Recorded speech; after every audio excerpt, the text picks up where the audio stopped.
안녕하세요. 저는 서울의 대표를 맡고 있고요. 글 쓰고 강의하는 인문 크리에이터 현상필이라고 합니다. 반갑습니다. 저희는 오늘 행사에 꼭 어울리는 4개의 짧은 이야기 그리고 여러 곡들을 준비했습니다. 첫 번째 주제는 최초의 공립도서관에서 조선의 책 문화를 읽다입니다.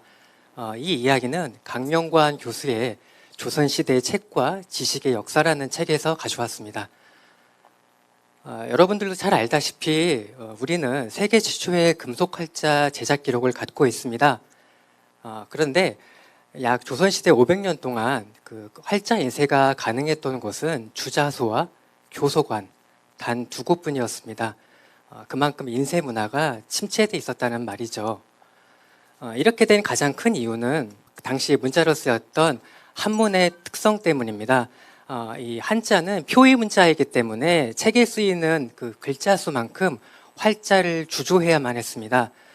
그래서 책을 한 권 인쇄할 때에는 적게는 10만 자 혹은 많게는 30만 자까지 활자를 주조해야만 했던 것이죠. 당연히 그만큼 비용이 어마어마했습니다. 이 비용을 감당할 수 있는 곳은 오직 국가밖에 없었죠.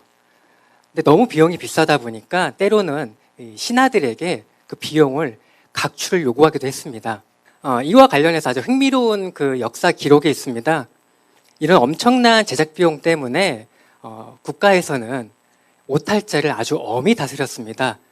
당시 법령을 보면요, 오자가 한 글자 나올 때마다 담당 관리와 장인들을 30대에 태형에 처했습니다.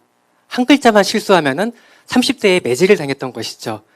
그리고 한 글자의 먹이 희미하거나 너무 짙어도 30대에 태형을 당했습니다. 그리고 잘못된 글자가 5글자 이상에 나오면 담당 관리는 파직을 당했습니다. 너무나 엄청난 비용이기 때문에 단 하나의 실수도 용납하지 않았던 것이죠. 이런 많은 배경들 때문에 당시 조선시대의 책의 수혜자는 지배계급이었던 양반들로만 국한됐습니다. 그렇다면 과연 조선시대의 책은 얼마나 귀한 존재였을까요? 중종실록의 기록을 보면 당시에 중용이나 대학의 가격이 면포 서너 필, 이거를 쌀로 환산하면은 10말 정도 됩니다. 그리고 일제 강점기 당시에 그 경상남도에서 머슴의 1년치 품삯이 쌀 5마리였다고 합니다.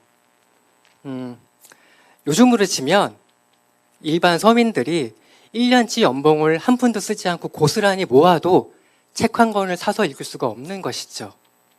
엄청난 가격이었던 것이죠. 더구나 조선시대에는 민간에서 운영하는 서점도 없었습니다. 그리고 도서관 역시 그 시대에 따라서 집현전이나 홍문관, 성균관 같은 국가기관이 관리했기 때문에 관리들만 이용할 수 있었죠.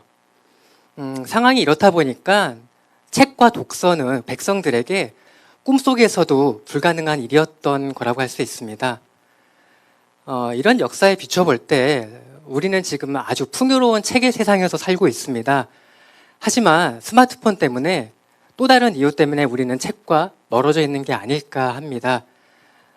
제가 오늘 소개해드린 이 조선의 책 문화에 대한 책을 한번 읽어보시면서 오늘날 책과 도서관의 소중함을 한번 떠올려 보시는 건 어떨까요?